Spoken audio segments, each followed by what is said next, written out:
Let's solve one beautiful math question in the easiest way. Ready? But before we start, try this question in your mind. You got it? Now, what's the easiest method to solve it so that you will never lose here again? We have given 20 minus 8 divided by 4 into 2. Here we are going to use BODMAS rule, that is brackets, operation, division, multiplication, addition and subtraction to solve this. So as per our priority, first we need to do division. 8 divided by 4 becomes 2. So the entire equation changes to 20 minus 2 into 2.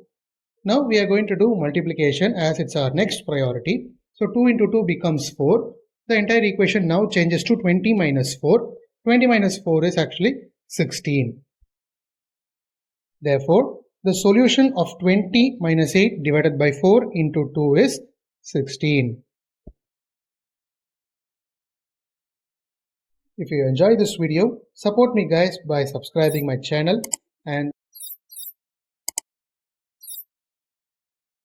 thank you friends. We will meet in a new interesting video.